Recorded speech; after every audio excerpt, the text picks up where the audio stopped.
Hello everyone! Last time we ventured into the Emerald Dream to save Amirdrassil from Fyrakk and the Flames. Tyrande has confronted some of the Druids of the Flame, while Virenov reunited with her elite squadron, the ones she left behind when she stepped away from her brother Fyrakk. We figured out that the Blazing One wants to get into the wellspring of life to claim the heart of Amirdrassil, but that's not the only spot that his forces are focusing on. At last! Merithra, daughter of the fallen dreamer! Your dream is death, and your tree will be ash! Surrender now for a quick death! It's more than you deserve. May your dream... You will never take the eye. Is that a no? Then burn! The Eye of Ysera was set up by the Green Dragonflight shortly after the time that they'd been empowered by the Titans and were setting up the domains. It's a space within the dream that allows them to watch over both realms, the physical and the Emerald Dream. It's their seat of power which flows throughout the dream and helps Amirdrassil grow, not something that we want the Jardin to take control of. For all his bluster, he fled when he saw we had gathered here. But that does not mean he will not return. We must... Go, Mother. Check on Grandmother. I will hold the defense here. Thank you, son. Champion, come with me to the temple. Ysera is inside. Jardin riding on a primal dragon. Who could have guessed where this war was going to take us? Ysera is channeling her powers within the temple named in her honor, but something's wrong. It's rejecting her. Perhaps it senses her ties to Ardenweald. Regardless, the shield is but a fraction of what could have been. Keeping it up is putting great strains on her. Time to ride out with Merithra. Take care of business. First we need to know what the union of Jardin, Druids of the Flame and Primalists are up to in the area. Galak, you have returned from your hunt. I trust the weapons I supplied you were effective.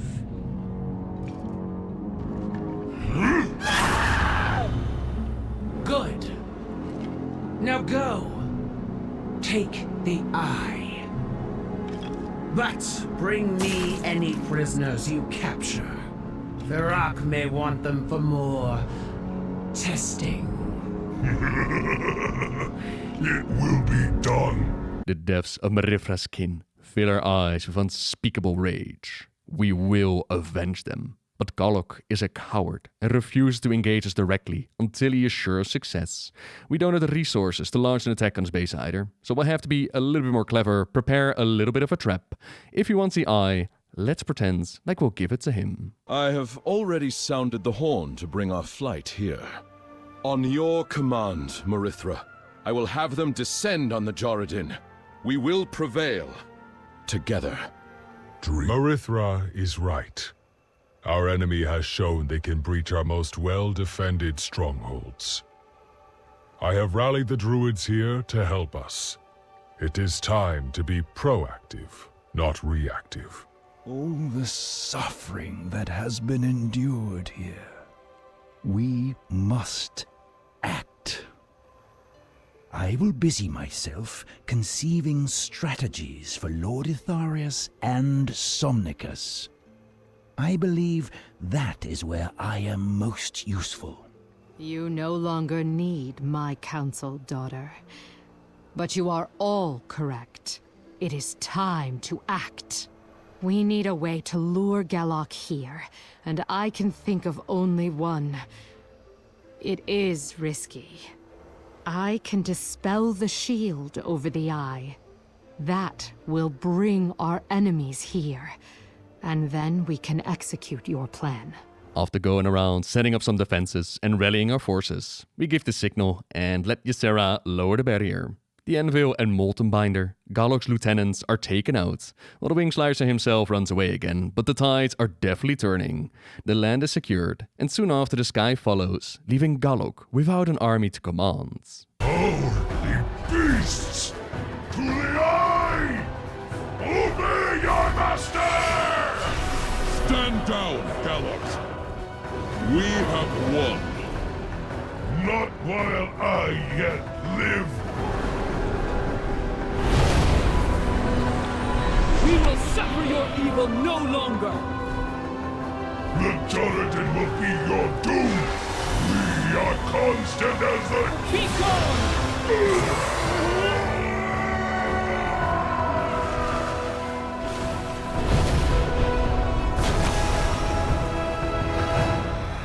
Is defeated!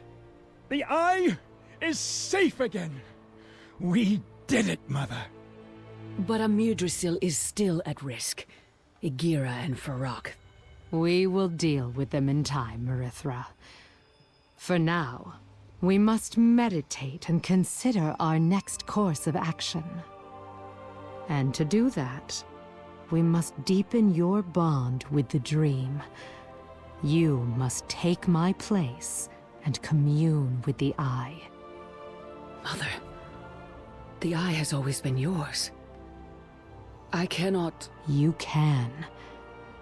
I believed the Eye rejected me because of my fall. But I know now it was not my fall, but your rise. Take what time you need, Merithra. We will be waiting once you have meditated on the Eye. Yes, we will follow your lead when you are ready, Merithra. Thank you. All of you. I need time with the Eye, but we will regroup soon at Amirdrassil. Fyrakk still assaults the Wellspring Temple, but the barrier holds strong. As long as it remains intact, the World Tree is safe. It was not my fall, but your rise, once again reaffirming that Merithra is indeed the aspect of the green dragonflight. Changes on the winds, like the dawning rays of the sun, like petals before they unfurl, a great swelling energy, right at the heart of the Emerald Dream, Amirdrassil has begun to bloom.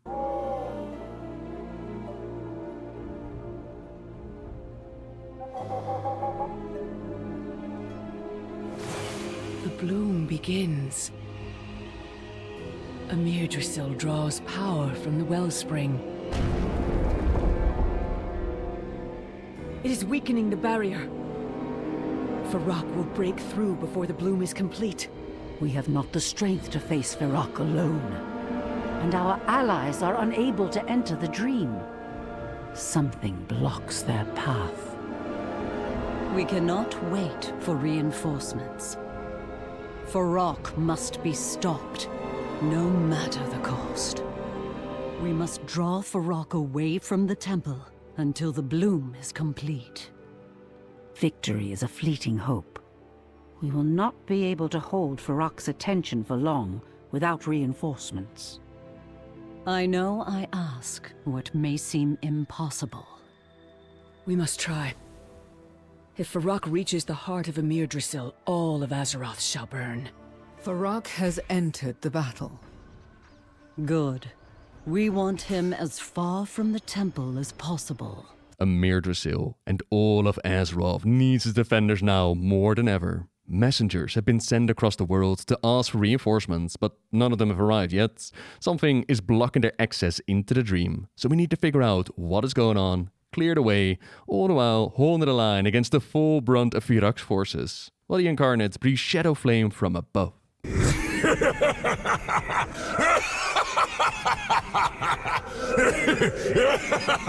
Viranoth and I will engage Fyrakk. He burns for retribution. Fyrakk will stop at nothing to kill you himself. We need you here, Lifebinder. There will likely be heavy casualties.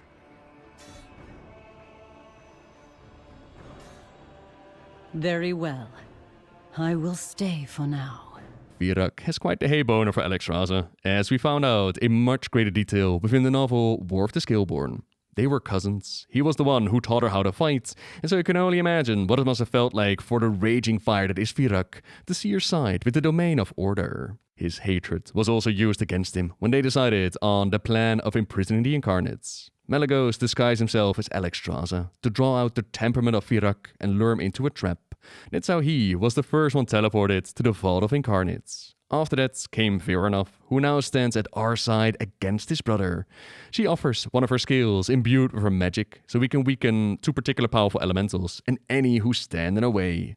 Doing so draws the ire of Ascendir Hardwood, The same Ascendir who was given riveting speeches last week, together with Norana Morninglight. He's not happy with our meddling on the battlefield, and burns down our efforts to turn the tide of battle. Druids of the Flame, incinerate that pest! Cutting off our reinforcement seems too calculating for Fyrakk. But not for Ascendir. The Prophet of the Flame must be the one behind it all. Fyrakk was never the brains behind the operations. In the past, that role fell upon Iridikron, but he's already on his way into the next expansion. Keeping the Incarnate of Fire on track, there is now the Prophet of Flame, this Ascendir Hardwood. We have to figure out what's keeping our reinforcements at bay, so we slay his forces, gather intel, and liberate some of our ancient allies. At least the ones that the Prophet doesn't instantly incinerate. The bodies do start to pile up though, and we're running out of time. The information we managed to take from the battlefield, it might just be the thing to save the day. There are flame wards surrounding the Wellspring Temple. Taking those out should clear a path. I cannot stand by any longer. I must join this fight. We will destroy the Flame Wards, while Viranoth holds Fyrakk's attention. Signal our allies once the wards are down. This is our only chance. And now to face Fyrakk. He, who was once my brother. Take care. Too many have been lost today.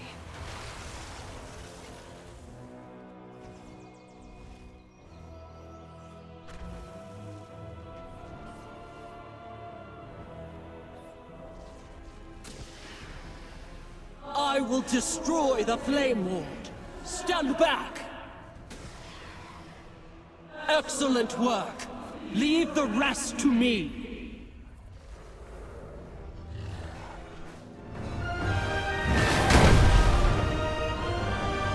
Well done, champion. Now we must...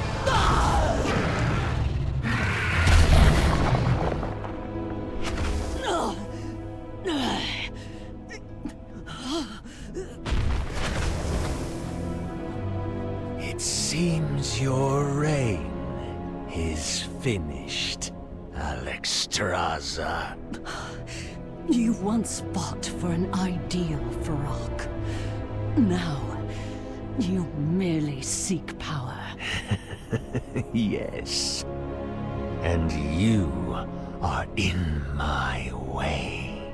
Amirdrassil will never be yours. Your obsession will destroy you. Oh, this is your end, Amirdrassil. The Dragon Queen dies alone. I am not alone.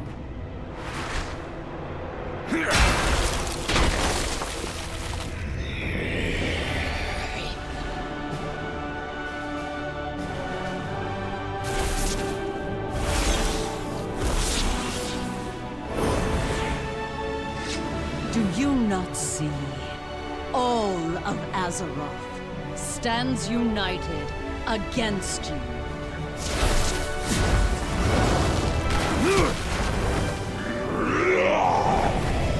It is time to end this! You will all fight together! Defenders of the Dream! Do not let him escape. Azeroth assembles as Fyrakk may have been forced to retreat. The Wellspring still isn't safe, and so neither is our World Tree or Azeroth itself. As it was when our command and the Burning Legion threatened the World Tree Amirdrassil, so too does the world answer the call to defend Amirdrassil. Once more to battle, Viranoth. May this be the last between our kind. You are a dreamer, little one. Like your mother before you. Not just for the future of the Night Elves, but for the entire world to not go up in flames. Familiar faces, and I'd imagine if gameplay would allow it without lagging out the servers, that we would see even more troops moving around.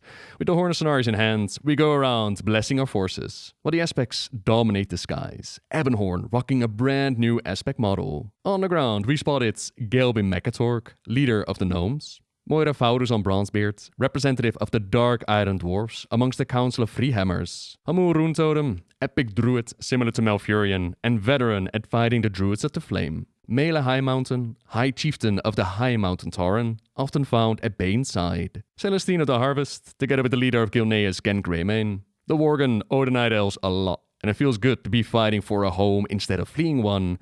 Repay a kindness long overdue. Jared Shadowsong, commander of the Night Elves during the War of the Ancients, stands with his sister, Warden Maiev Shadowsong, leader of the Watchers. There's also Chandris Feathermoon, daughter of Tyrande and Malfurion, general of the Sentinel Army, and then Tess Greymane, princess of Gilneas, highly skilled assassin of the Uncrowned. Lillian Voss, member of the Desolate Council, those that rule the Forsaken, stands with Lorfmar Faran, Regent Lord of Quel'Thalas. I didn't know if you'd make it, Lillian, Lorfmar says. The Forsaken have much to atone for. I understand, but this is a good start. A quick bit of dialogue between them with heavy implications, which makes you wonder how Lillian feels about the road with Sylvanas, and in turn, the position of the Forsaken in the world. A conversation for another day, I suppose. Then there's Prophet Velen, leader of the Draenei, who uses connection to the light to heal the wounded. At his side, there stands Turellian, Regent Lord of Stormwind, using the light to hold the line and defend the prophets. Bronze Dragon Chromie is working with the Infinite Dragon Eternus to hold off a section of the battlefield. Isn't it nice to be fighting on the same side for once? Chromie asks, to which Eternus says, for now. Ooh, ominous. Rephion and Sebellion are working together for a change. Let's take them down, General. And here I thought that you would want to recruit them. I may be the diplomat, but even I have standards. I am pleased to hear it, and just as pleased to fight by your side. Caligo stands with the rest of his blue flight, using his mirror image technique to the max. At his side is Stelagosa, now leader of the Azure Wing, as Senegos has finally passed away, and even Tiragosa has left the inn and got an active role. Well, just like old times, Kalik, it's been too long. And this time we fight for a just cause. Just as grandfather would have wanted, he flies with us still. The scale commanders of the Drakfir, Neltharion secret units, are finally united, fighting as one for the Alliance, for the Horde, for the safety of Azeroth. The Niffen have come out of the Zarlek caverns to do battle, while the Centaur of the Onarn Plains, they're laying down some volley support, while the Wild God Onara, the one who led them to the Dragon House to begin with so long ago, now fights with us in the sky. Malorn, father of Cenarius, is chilling, making enemies that come close fall asleep. Kwanzu, Law of Change, finds the Horn of Cenarius quite droll. Next time, let's use the Kazoo of Kwanzu. And Cenarius appreciates the inclusion, even if it's his own boon. Rexar, champion of the Horde, stands with Rokan, chieftain of the Dark Spirituals, Bane Bloodhoof, chieftain of the Bloodhoof Tauren, and Chen Stormstout, Pandaren Explorer. They showed up earlier in Dragonflight, as Bane had enough from doing nothing during the Shadowlands. Any Warcraft 3 fan out there, you can see the reunion. Rexar tells Bane that he's become quite a warrior. His father hoofprints were large, but he grew to fit it. And then finally, time is a circle. Jaina Proudmoore, leader of Kultiris. Thrall, former warchief of the Horde and now member of the Council, representing the Orcs. They stand with Tyrande Whisperwind, leader of the Night Elves, as they did during Warcraft 3, as they did when they had to hold the line against Archimonde and the Legion at a completely different World 3. It's been too long since we fought side by side, as we did against Archimonde. But this tree shall not be sacrificed. Amirdrassil will fall to flame!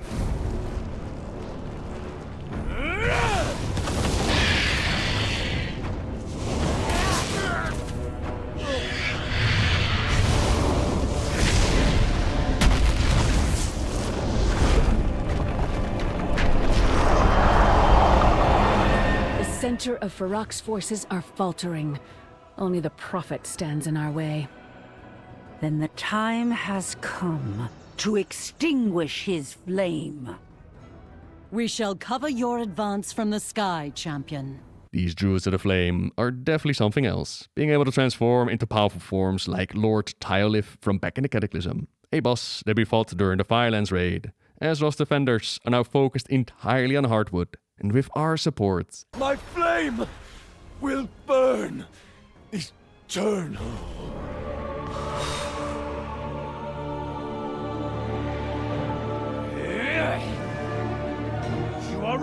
useless! Move aside!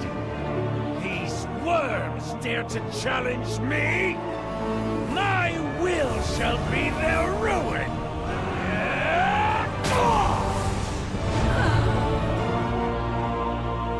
This temple will be mine!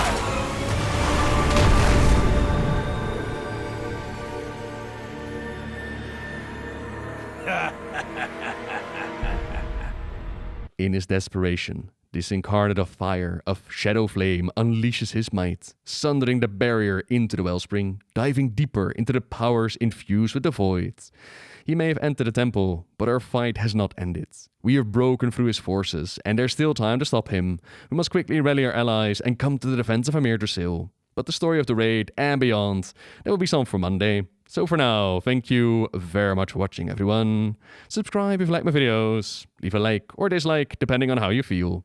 And until next time, see ya!